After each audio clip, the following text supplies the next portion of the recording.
What's up guys, ATCG here, another deck profile for Yu-Gi-Oh! The deck of the day. We decided that we're going to make a Gemini deck profile today, the Gemini FTK.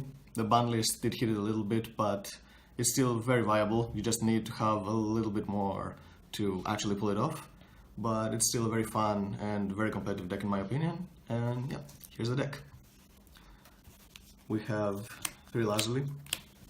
She is the most important monster in the main deck because she helps you get more advantage to have more fusion material for your combo, because she recycles vanillas when she is sent to the graveyard by a card effect. 3 Obsidian. He fills the board with monsters so that you have more monsters to burn your opponent with Lapis Lazuli. And for the vanillas, play 3 Lapis and 2 Tourmaline. I've seen a lot of people play 3 Tourmaline. I don't think that's necessary because even if you banish both with Desires, you don't need him for the combo.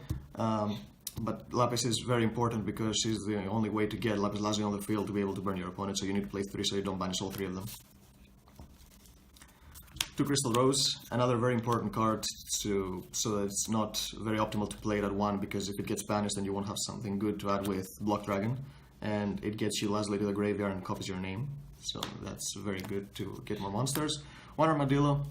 I don't think that's a good card in the deck, just there to have an extra target for Block Dragon to be able to add.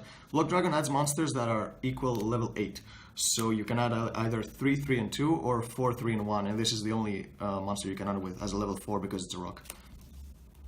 Speaking of Block Dragon, the monster that makes this deck very much alive, because it does not only does it around play against Ghost Ogre, but it's a monster that recurs itself like a Dragon Ruler and gets you a +3 when it goes to the graveyard, even as a link material, so that's very powerful. And 3 Rabbit, because it's a 1-card quartz, so you need to be able to get your vanillas as fast as possible, and if you have this and Desires, you can get your Lapis out from the deck before you activate Desires to make sure that you don't banish all 3 of them so you can do the FTK. And for the spells, if you see this card in your deck, in your opening hand, Brilliant Fusion, you're most likely to win the game, even if it gets asked, because it's the best bait for us and you don't need it to fulfill your combo. You can do it other ways too, but this card will always get asked. 3 Gemini Fusion. People have started cutting this card, but I still think it's important around 3, because even if it's searchable via Quartz, if you see it in your opening hand, there is a play that even if the hand is not that optimal, you can still pull the FTK using Scald Red, and I'll explain that combo in a little bit. 3 Unexpected Die. Even if the extra copies might be dead, you still need to make Quartz first turn as soon as possible, so you need to max out on this, just to be able to make it first turn. For 1-offs, play Foolish and 1 for 1 as good extenders. This gets Block Dragon, and this gets Lazuli on the field to have more monsters. Monster Reborn and Soul Charge. This card should be banned. It's not just for this deck. It's Goki is any deck that spams the board, and Monster Reborn is Monster Reborn. 2 Cold to make sure you play around hand traps, because like Droll is the one that kills this deck if you add with Hertz, and then you won't be able to add with Block Dragon. You can play around the others without using this, but yeah. 3 Breaker to make sure that you don't lose to Impermanence and Ghost Ogre, because like in any combo deck you should have these 3. 2 Desires. People don't play Desires in Gem Knights. I still think it's okay, because there's not a certain card outside of Lapis that if you banish all 3 that you won't be able to play. Like any other copy of the deck is disposable outside of Lapis, so I think Desires is a good card to play. 40 cards. For the extra deck, Brilliant Daya and Master Daya. Brilliant Daya gets your Master Daya and he copies the effect. So now that this card got limited, all you have to do is send it back to the extra deck with Unicorn and then summon it again. So the combo like didn't change that much. You just need like 1 more card to be able to pull it off. 2 Lapis Lazuli. This card was what should have been limited instead. So she burns for every special summon monster on the field, 500 for each. So you use her effect 3 times in a turn. Seraphinite for your extra normal summon. The only light target is Crystal Rose, but sometimes you can make, if you don't have a very optimal play, you can Gemini Fuse this and summon more monsters to try to go for a Borglet or a Borosword. And 1 Zirconia. You have to play 1 Zirconia because he requires a rock type monster as fusion material. It's the only way to send a Block Dragon to the graveyard with Brilliant Fusion, that's why he's here. For Lynx, 2 Quartz, very powerful card, like gives you a search on summon and fuses from the graveyard and the banish zone. I can't imagine, like, why would Konami think this was a good thing for the game. Link Spider, you need it if you have 3 vanillas or a Rescue Rabbit and a vanilla, so you can make Curious, which will send your Block Dragon to the graveyard to be able to start your plays. Misses. You need to exploit both extra monsters on this deck, so if you summon Quartz in one, then you'll have to use Quartz and another monster to summon Miss Radio on the other one to be able to get a search with Block Dragon and open up 2 more zones to be able to play. Unicorn, because you need to send Master Daya back to the extra deck so you can summon him again. Scaldred, I never summon him with any of his last 2 effects. He's just here to give you 3 markers. Like, I summon him usually with Curious and 1 more monster, and the 3 markers is what makes this deck have more optimal plays if you don't open like a way to get a Brilliant Fusion. Because if you start with Gemini Fusion in a way to make Curious, like a Rescue Rabbit or 3 vanillas or 1 vanilla and Rescue Rabbit and something like that, or maybe Unexpected Die, then you can do the FTK. And 2 more filler monsters, like good generic Link 4 monsters that will help you play around certain situations in case you get into a grind game. So now I'm going to show you the FTK.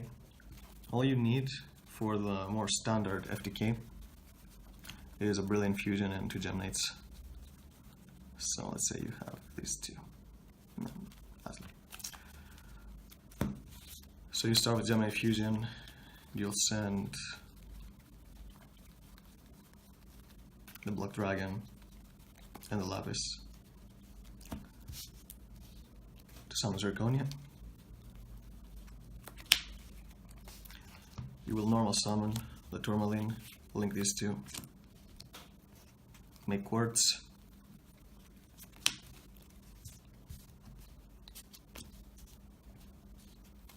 with Quartz you're going to search Gemini Fusion.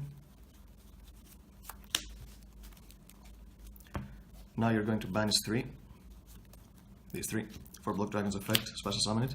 Then you're going to pay 1,000 for Quartz, shuffle these 3 from your banish zone back to the deck and the extra deck to Fusion Summon. And you'll summon Brilliant Daya. Brilliant Daya's effect is that you can tribute a Gemnite, including herself, so you'll tribute her to summon Master Daya. And you need to do this and not summon Master Daya instantly with Quartz, because you need a Fusion in the grave to be able to banish to special summon Crystal Rose later in the combo. So now, you will link these 2 to summon in your other extra monster zone your Mrs. Radiant, because you use this one for Master Daya, so you need these 2 to be free to be able to do the combo. Block Dragon will activate, and you will search the level 3 Lapis, the level 3 Obsidian, and the level 2 Crystal Rose to equal level 8. Now you will Gemini Fuse your Crystal Rose and your Lapis, being a Light and a Gemnite, to summon Seraphinite. Next, you're going to special summon the Crystal Rose by banishing the Brilliant Die attributed earlier. And Crystal Rose has an effect that you can send a Gemnite from your deck to the graveyard, and it will copy its name until the end of the turn. So you send Lazuli, and when Lazuli goes to the grave, you can add back a Vanilla, so you add back Lapis. Now you're going to banish Gemini from the grave to add back the Gemini Fusion. You're going to activate the Gemini Fusion, fuse these 2 to summon Lapis Lazuli. And Obsidian, when you send to the graveyard from the hand, you can special summon a normal monster from the grave. So you special summon the Lapis.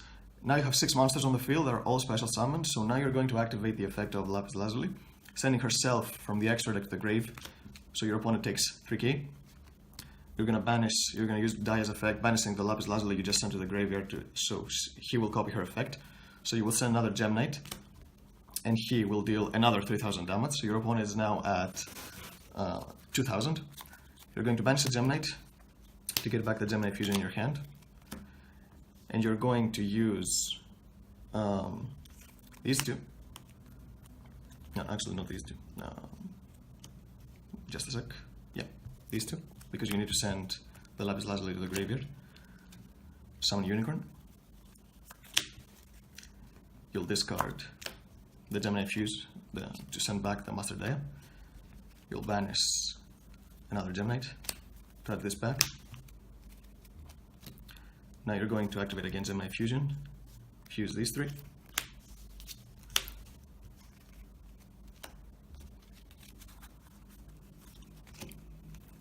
For Master Dia again, you're going to banish 3 Earths one more time because Block Dragon's effect is not must return to special summon himself from the grave.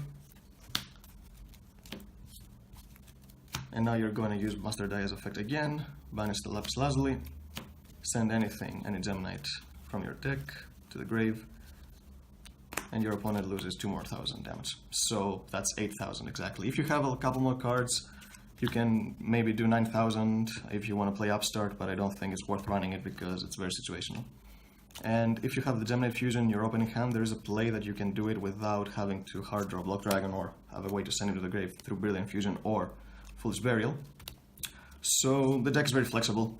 I think it can do a lot more than just FTK. I've played it like in so many tournaments, and going second against like Sky Strikers and other decks that don't have a lot of protection, I was able to OTK them because the deck has so many beaters on, like you can summon like 29, 34 and have another monster in the extra monster zone. And with Block Dragon, it's easily an OTK. So that's the deck. Thank you for watching.